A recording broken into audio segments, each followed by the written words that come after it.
concerning part isn't the CPI numbers, which are kind of already we know about. It's how the market is going to react. It's going to be very interesting to see.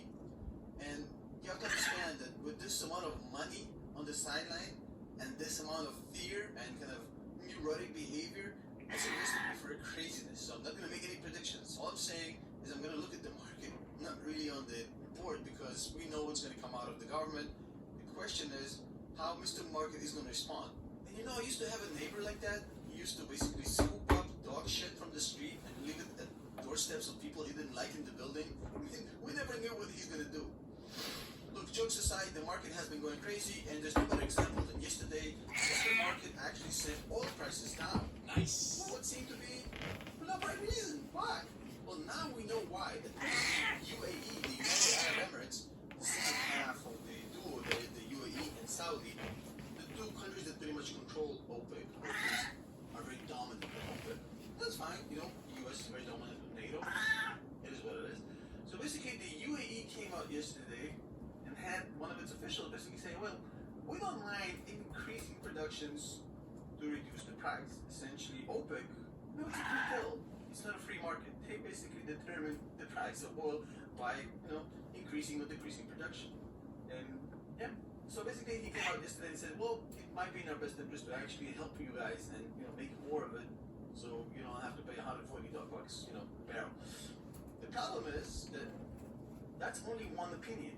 The other opinion that matters is what Saudi will say. But Saudi apparently is not even picking up the calls from Biden. It's that bad. The relationship has completely been fractured ever since they feud upon, some political issues. Not going to get into it in this video.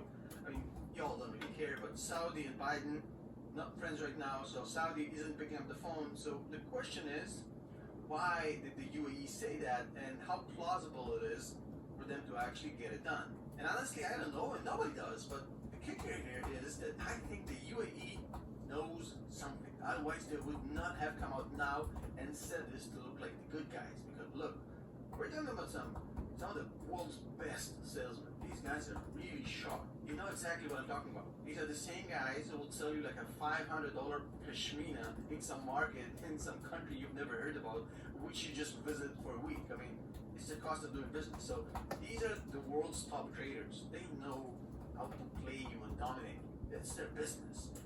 And if they come out now and actually say that, that means they must, or at least there's a chance, they know something about Russia, Ukraine, maybe slowing down. I don't know. It's just a theory. Who knows?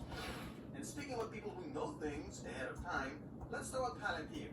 So there's a really interesting chart right now circulating on Reddit and on Twitter. In fact, I retweeted it myself, showing you how since the price has started going down from the mid to high 20s in November, all the way down to what we're seeing right now, which is pretty much the DPO price, the percentage of ownership by institutional investors have been going up quite significantly. In fact, since November, the amount of institutional holders in Palantir have gone up by 50%. These are the sharks who buy when everybody's panicking.